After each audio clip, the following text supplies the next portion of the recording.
And now, would you please rise as you are able? Remove your headgear. As the U.S. flag and colors are presented by our local Combat Veterans Motorcycle Association.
Please remain standing through the invocation and the playing of the national anthem. Our invocation will be provided by Vietnam veteran and Senior Vice Commander of VFW Post 1720, Kenny Hurlbut.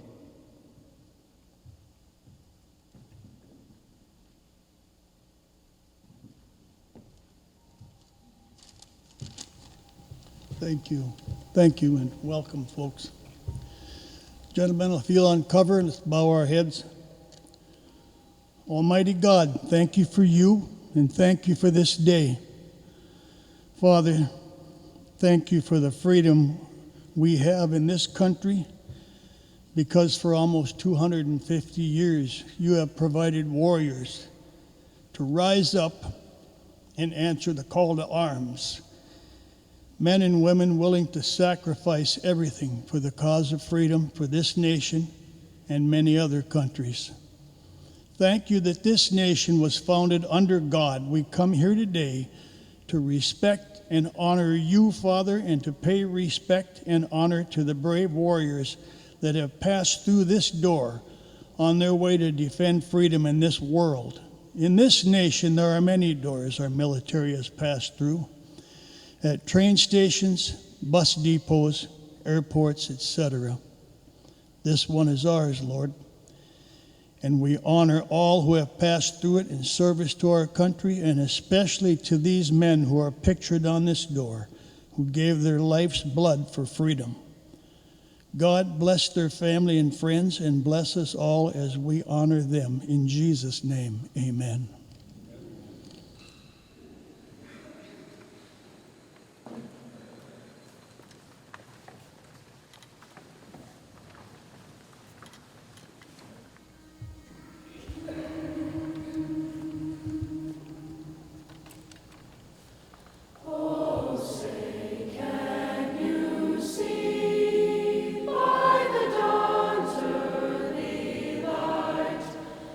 So proud.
And would you please remain standing and join me in the recital of our Pledge of Allegiance?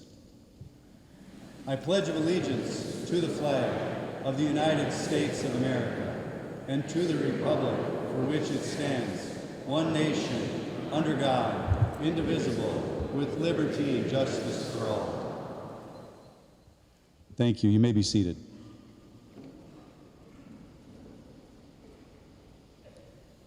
On behalf of VFW Post 1720 and their auxiliary, the orchestrators of this event, welcome.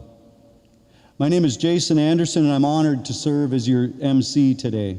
We gather today to remember, to acknowledge, to pay respect, to speak words.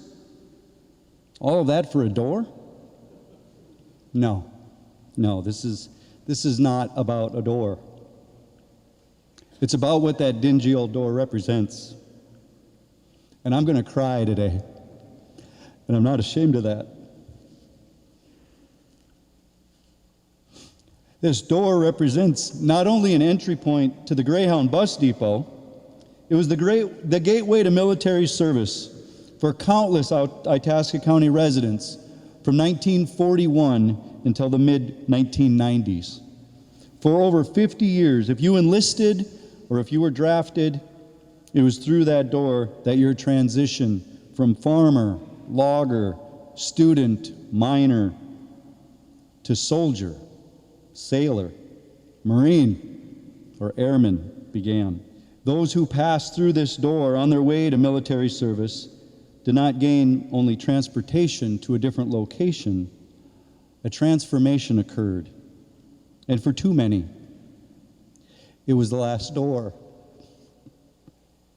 that they would walk through in Itasca County.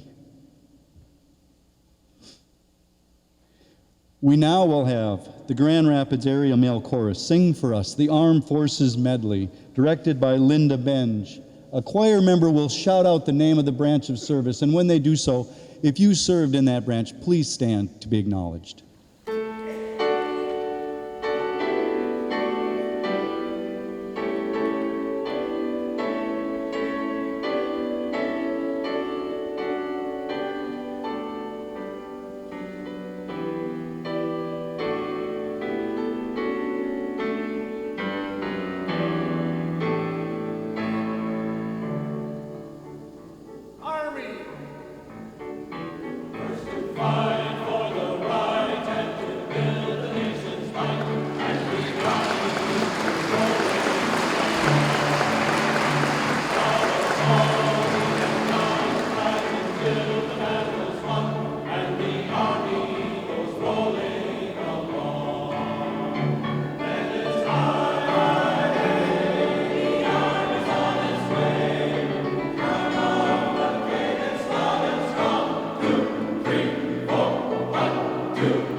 If you don't have tears in your eyes, check your pulse. When Kenny Clafton, Vietnam veteran, lifelong Itasca County resident, learned a few years ago that the old bus depot was going to be demolished, he, along with others, some from the Historical Society, politely requested of the county that they obtain the door to be placed on permanent display. The plan originally was to have it on display at the Itasca County Historical Society. The Historical Society, although very supportive of that notion, well, they wondered aloud if maybe it would be more appropriate that it be displayed where veterans tend to congregate. They reached out to VFW Post 1720. The Post and the Post Auxiliary grabbed onto the concept and they ran with it. It seemed appropriate that they pull together a modest dedication event. This is modest.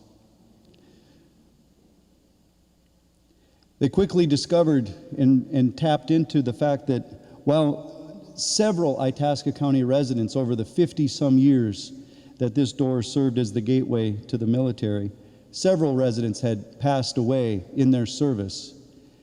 They knew of 8 Itasca County residents who had done so in fighting the Vietnam War and had not returned. We are honored to have with us this afternoon several of their loved ones, their friends, family, even those who served beside those men. Before we hear some words from them and from other supporters of our veterans, join me in a moment of silence.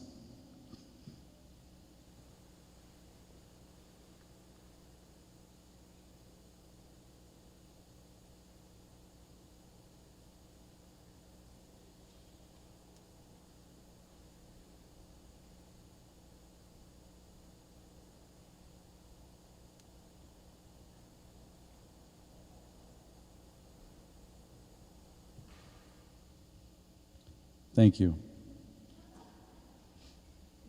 It's my privilege to introduce to you our first speaker, Mr. Matt Huyu, a Korean War veteran who served with the United States Marines from 1951 to 52, followed by 10 years of service in the inactive reserves. Mr. Huyu.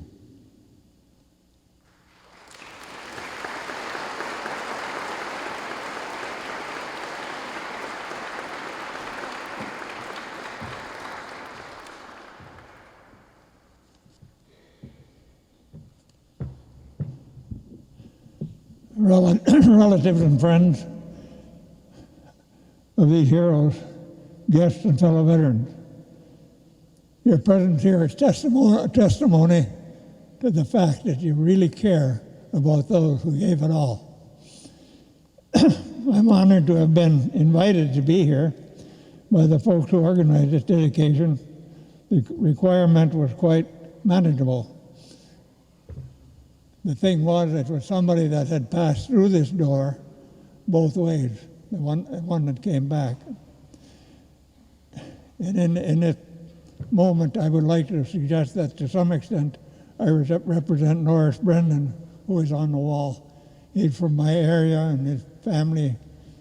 In fact, I knew him as a child, and his family is in that area, and his brother was a charter member of our VFW Post. When I first read this bulletin, I sort of thought, this is weird. Probably thousands of veterans have gone through this door. What's the big deal? Then it dawned on me, that is the big deal. All these guys have gone through this door.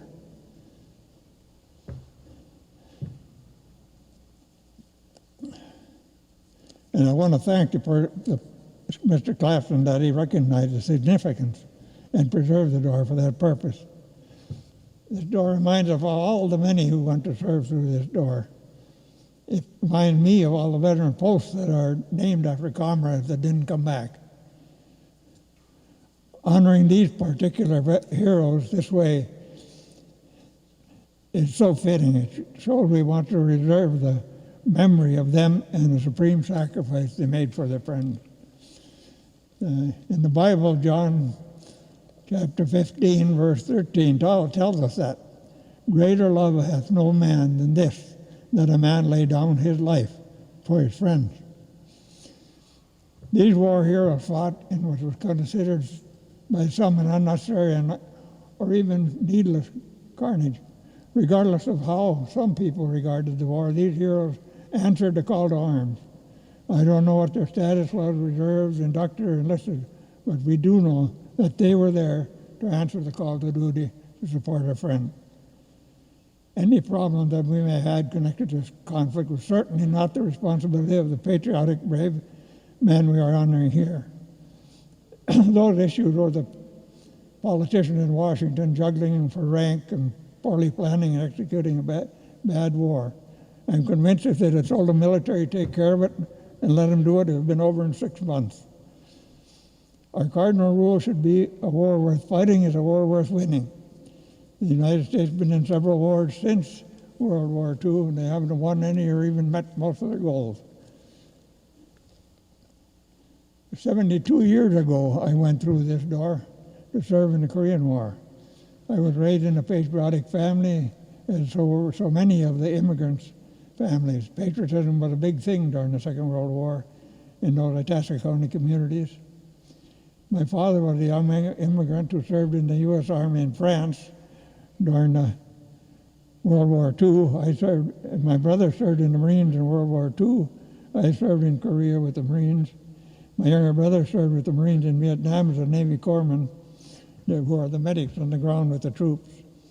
He made a career of it and actually ended up as a Navy commander, which is a pretty good deal for a kid that's out of Alder, which is a suburb of Marcel.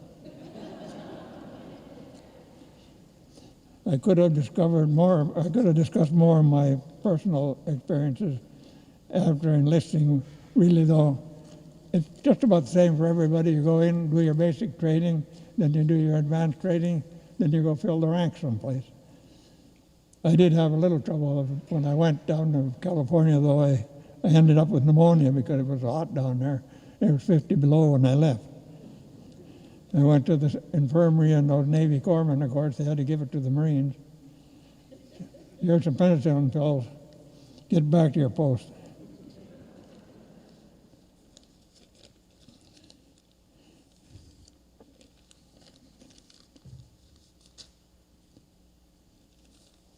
Those old tankers, we don't fade away, we just lose track.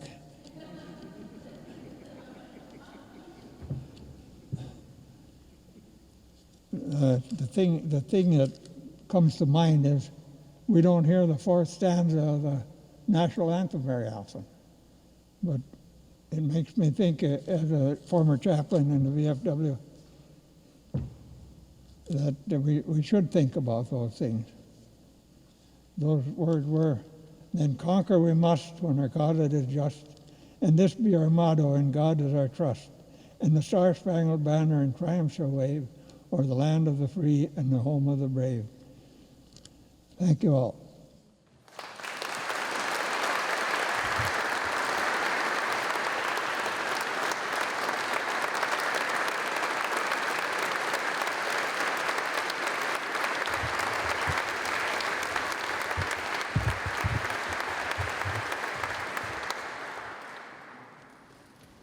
Thank you. Thank you so much, Mr. Huyu.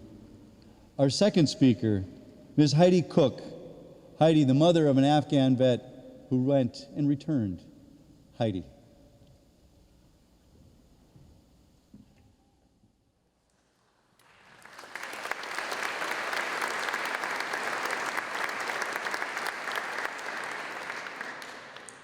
Good afternoon. My name is Heidi Cook, and I am extremely honored to be here today among all of you and to share my experience as a mother of an Afghanistan war veteran. My son, Anthony French III, signed his contract for delayed entry into the United States Army at age 17. After graduating high school in 2017, he left for boot camp 3 weeks later. I was so proud and so excited and so scared as he walked out our front door with his recruiter to head off to boot camp. After completing basic training, Anthony was assigned to the 2nd Battalion, 87th Infantry Regiment with the 10th Mountain Division as an indirect fire infantryman, otherwise known as a mortarman. Eventually, he became a squad leader. I made the mistake of Googling all of this information and learned that the 10th Mountain Division had been the most deployed regular Army unit since 2002. My heart dropped as it hit me that my child's odds of deployment into a war zone were pretty high. Tried really hard after that to stop Googling things. About a year after Anthony finished basic training in AIT, he called us to tell us he was being deployed on a 9-month stint to Afghanistan. My heart sank, my eyes filled with tears, and I tried very hard to hold them back because he did not need to hear that. I was terrified of the what-ifs that filled my brain, yet I was so proud of him, knowing that he had trained so hard to fight for and protect his country, something he had wanted to do since he was a young boy. He talked to me about some paperwork I was going to be receiving in the mail, which named me as power of attorney, just in case.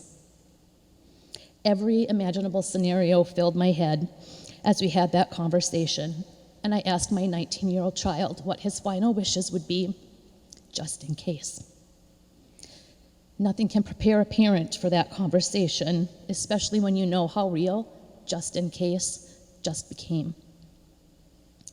I was excited his brigade was given a 4-day weekend before they deployed, and that my daughter and I were fortunate enough to go to Fort Drum, New York to see him before he left. We were able to spend quality time with Anthony, say our goodbyes, and get and give one last hug and kiss, just in case. Anthony's brigade was deployed to Camp Dwyer in Helmand Providence, located in southern Afghanistan, in support of Operation Freedom Sentinel, which at the time was the main mission in Afghanistan as part of the larger global war on television. At the time of his deployment, Helmand Providence was known as one of the deadliest provinces in the country, and the majority of which had a strong Taliban presence. Ignorance is bliss, right? And that's how I wanted to live the next 9 months of my life. To achieve this, I did not watch any news, would not watch any movies or any television shows that depicted military scenes or anything to do with the war. Just the very thought of it made me anxious, and my husband and I worried enough about getting the knock on the door and how any parent would be able to survive that news. Thank goodness technology has advanced so much over the years that there is actually internet service on the base in Afghanistan that he was able to purchase. So we could send and receive Snapchats and know that he was okay. Every once in a while, we'd also get phone calls or video chats. I can't imagine how I would have survived without technology and not knowing at least every couple of days that my son was safe and alive. On June 18th, his brigade came home, and my husband, mom, and I jumped in the car and drove off to Fort Drum so we could participate in the welcome home ceremony. I was so excited to finally be able to see him. More than once on the way out, my mom and husband heard me say that I and I alone would be the first one to hug him. As we sat in the bleachers with all of the other families and friends, the anticipation grew. And finally, we watched him march in through the arena doors with his brigade.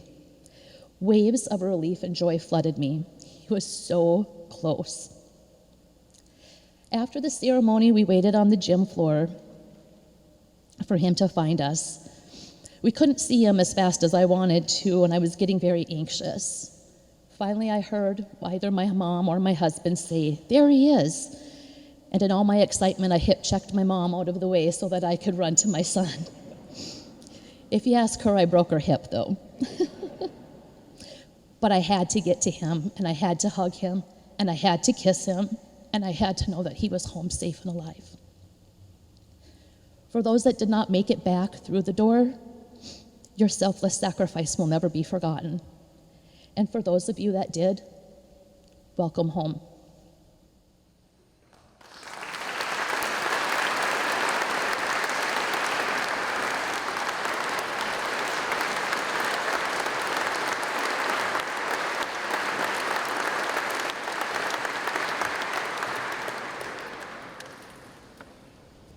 Thank you, Heidi. Our final speaker is Paul Ritter. Paul's service spans from 1963 to 1970, which includes time in the United States Army National Guard, active National Guard, and 2 tours of duty in the United States Navy. Mr. Ritter.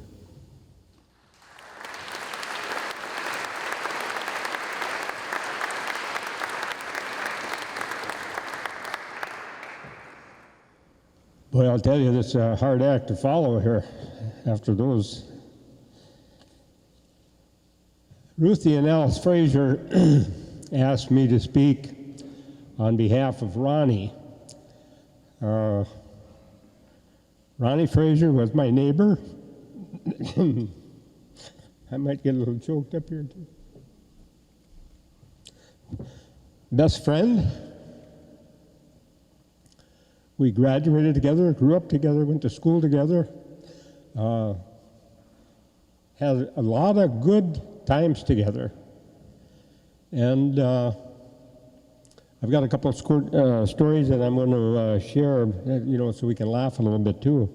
But I'm honored to be able to do this for Alice and Ruthie, one of the nicest families that I know.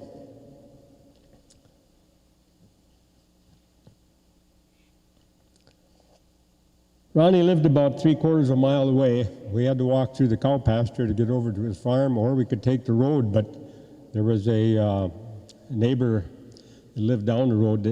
You had to be careful going by their place because they had a dog that would always come out and chase you if you were on your bike. So we usually took the cow path through the pasture and went over there.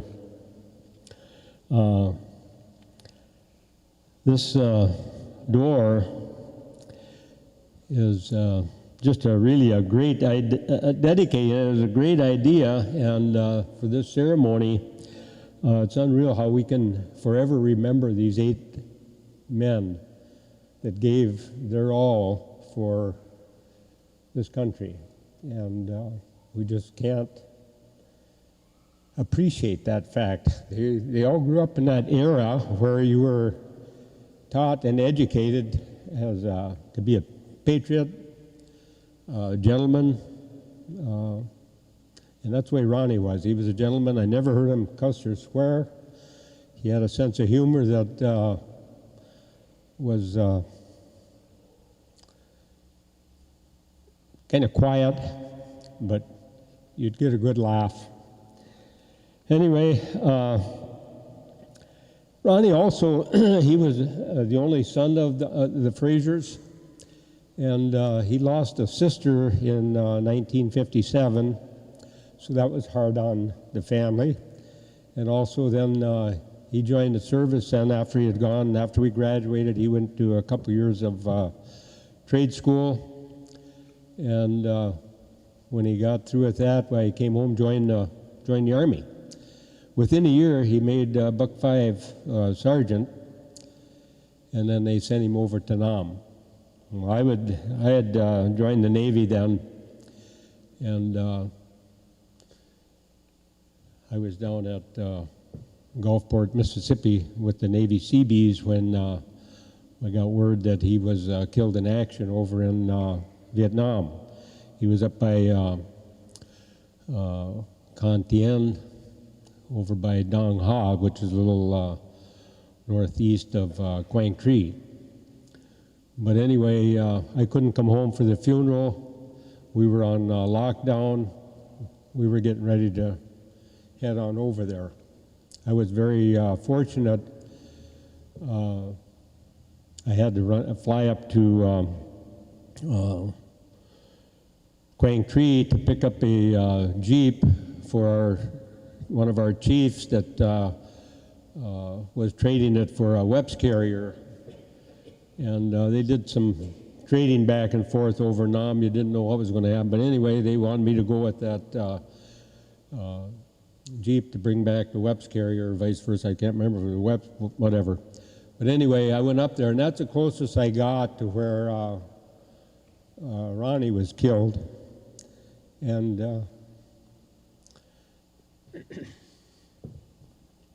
all the way up there, flying in that helicopter, that's what I was thinking about.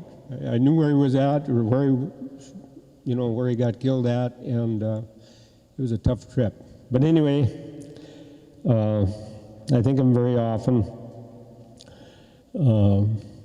especially when I think of my son, because I named my oldest boy Ronnie after Ronnie Fraser. And so I think of him daily. Anyway, one of the stories I'd like to share is Ronnie and I, we were probably 13 years old. We were building a boat over at Sandy Fraser. Some of you know Sandy. I know Byron Whitney remembers who he was. And anyway, we were building this boat out of pine boards and got it all built. It was kind of a V front and square boat. And Sandy Fraser, Ronnie's dad, hooked up the tractor and the trailer, and we hauled it down to the pond where we put that boat in. We got in the boat, pushed it out, had water coming in from every crack on those boards, and we just sat there. We were probably water up to our knees. We climbed out of the boat, and Sandy Fraser said, "Well, just leave it there and let it soak up. It'll fill in them cracks. It'll swell up." And so we left it there for 2 or 3 days, and we went back down there to get it and roll around the pond a little bit. But we couldn't pull that boat hardly out of the mud. We finally got it bailed out and were able to get it up and into shore. We let it sit there for a while, and we never did use that boat for anything in that pond. The cows drank out of it and all that. It was kind of a muddy place, but that was some of the fun we had. And one other story I'd like to mention is about Danny Brennan. Now, Danny was from Coleraine, and we met him when we were in junior high school. And Ronnie and Danny got to be pretty good friends. Well, Ronnie invited Danny Brennan to come out to visit. And by the way, Danny Brennan was one of the pallbearers at Ronnie's funeral. And anyway, Danny come over to Ronnie's, and Ronnie brought him over to our house. And our neighbor had a horse that he kept at my wife's grandpa's farm. So there was the horse, our house, and Tom Stevens had the horse. So they brought the horse over there. Well, Danny Brennan had never ridden on a horse. So anyway, we put him on the horse, and there was a trail that went through that property and through our yard and over to the Hilke farm where the horse was kept. Well, anyway, Danny got on the horse, and he'd never been on a horse before, so he was kind of bouncing up and down, trotting, and we slapped the horse on the rump, and down the trail he went. And he run through our yard, heading for the barn. Of course, we had a clothesline in our yard, and Danny went underneath that clothesline, and I can still hear him. He had a hold of the saddle, and going down that trail, he was saying, "Mama, mama, mama." So he was a little bit afraid, but when he hit that clothesline, caught him right under the chin there, ripped him right off the horse. By the time Ronnie and I and Tom Stevens got over there to see how he was doing, my mom had him sitting up against the side of the house, and she was daubing mercurochrome on him. Now, if you know what mercurochrome was back then, it was a red, Anyway, when, of course, then we visited for a little bit. Ronnie took him back to his place, and when Danny Brennan's mother come out there to pick up Danny and seen that neck with all those scrape marks and that red mercurochrome all over, she would never let Danny Brennan come back out to visit with Ronnie Fraser, especially down to see the Ritter kids. Anyway, on the board here on that door, there are 4 people, Ronnie included. Rennie Hurd, Richie Antonovich, and Richard Koski all graduated from Greenway. And in 1963, Rennie Hurd graduated. 64 was Ronnie and I. In 65, it was Richard Antonovich. Richard was in the same grade as my wife then. She was a year behind me, so she knew him. I knew them all three of them. I did not know Richard Koski. He was a few years older. He graduated before I got into the high school part, so I didn't get to know him, but he was a great guy from what I hear. And we'll remember all these guys for years and years to come with that door being posted at the Vets Club in Grand Rapids. In closing, I could go on with a few more stories, but I won't because anyway, it'd take forever. In closing, I'd like to thank all of you for coming. Everyone, it's important that you recognize this fact, all the veterans that have given the ultimate sacrifice. It's just a neat thing to have a group like this, and it's a real honor to be up here and to talk a little bit about them.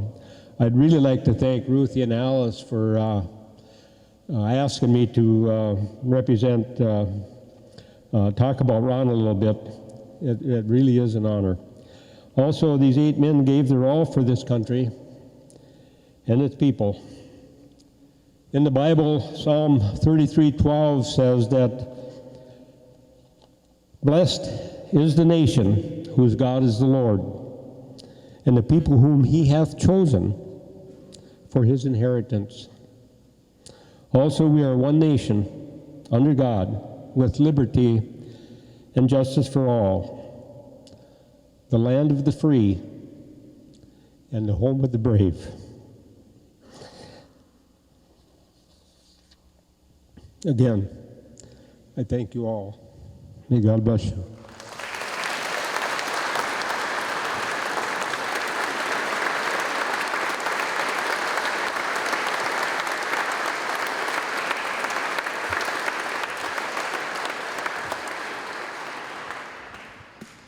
Thank you again, Matt, Heidi, and Paul.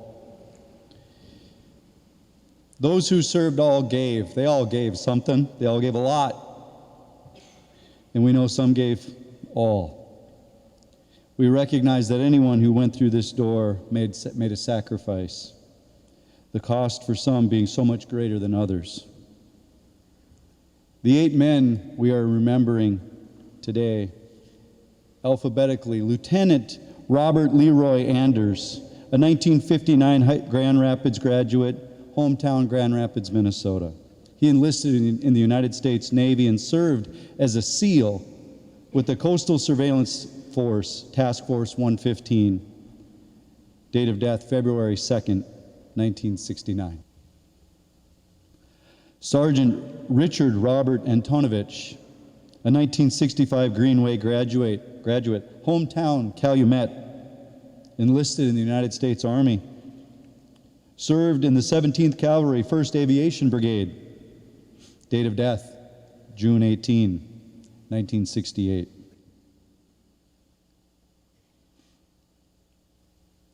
Corporal Norris Lee Brendan, a 1964 Deer River graduate, hometown Talmoon, enlisted in the United States Marines.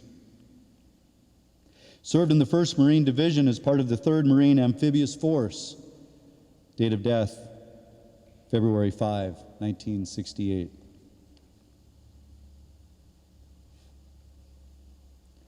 Sergeant Ronald Monty Frazier, a 1964 Greenway graduate, hometown La Prairie, enlisted in the United States Army, served in the 5th Infantry Division.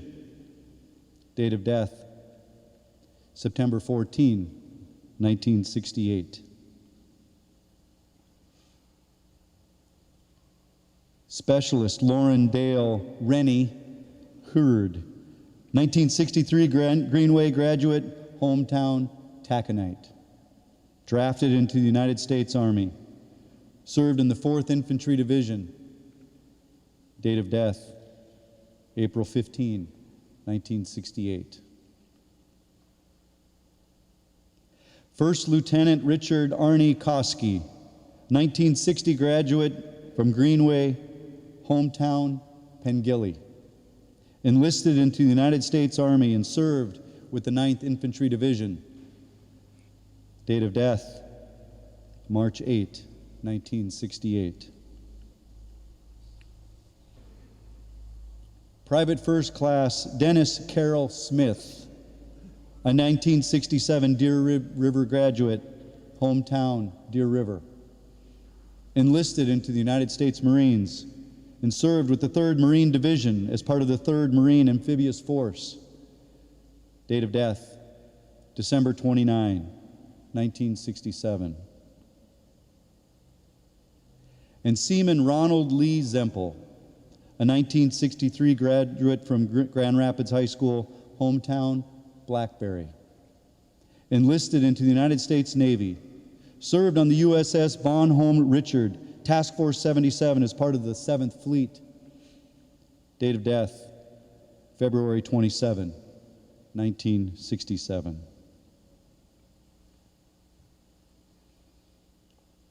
While it is certainly appropriate that we acknowledge the sacrifices by those who dropped that served and gave their all, I also want to acknowledge those who dropped their loved ones off at that door.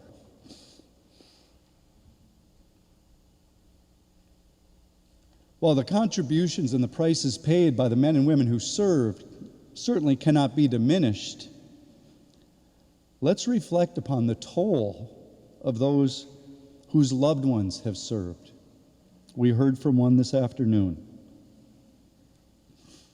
As a United States Army veteran myself, I'm always honored and quite honestly humbled when people thank me for my service. I'm humbled by it because, for one, I know that my service and my sacrifice was minute compared to those of others. Secondly, I served when I was so young, I was immortal. That's why we send young men and women off. They're immortal at that age.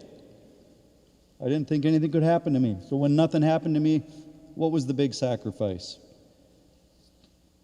Here come the tears.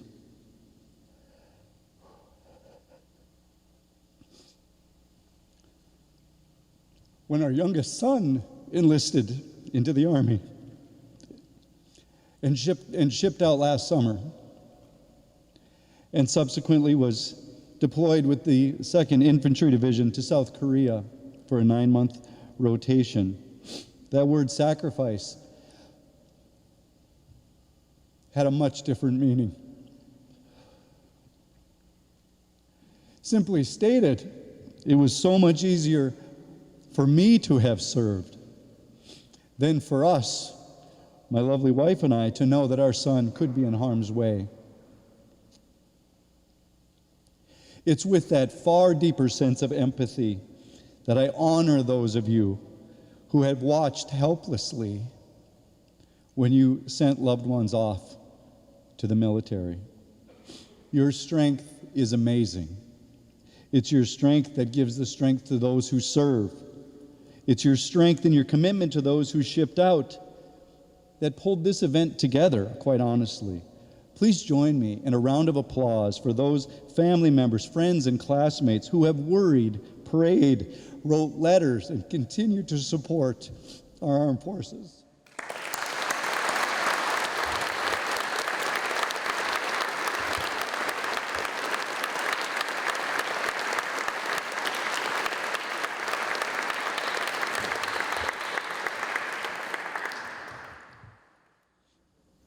We could never have done it without them. We could never have come home and be made whole without them.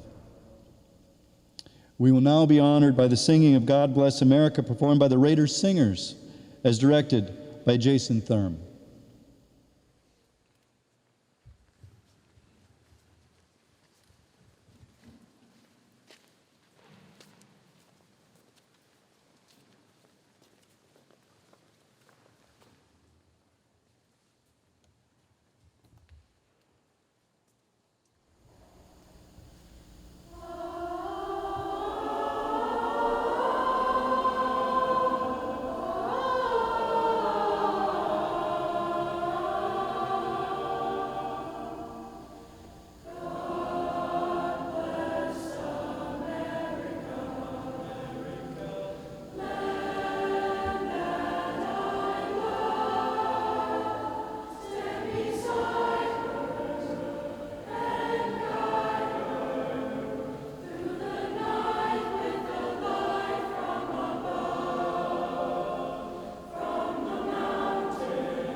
I have just a couple of quick announcements before we conclude.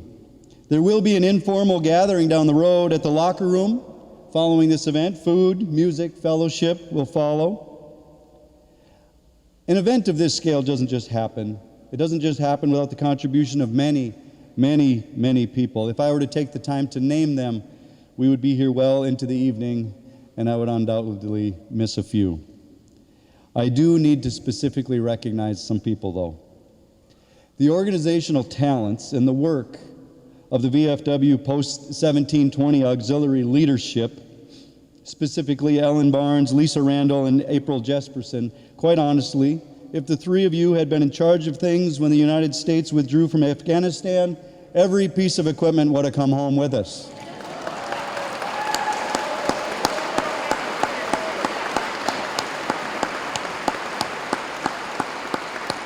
I swear, we would have a meeting and they would have the meeting minutes done before we started the meeting.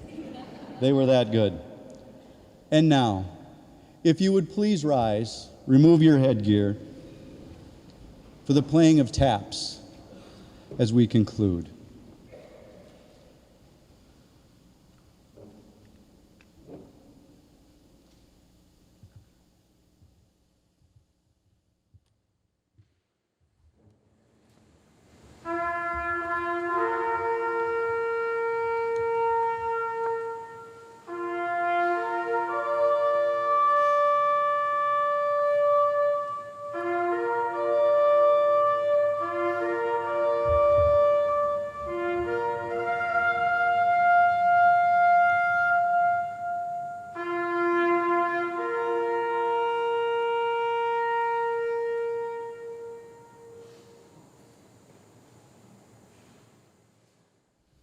Please remain standing while the colors are retired.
Thank you again.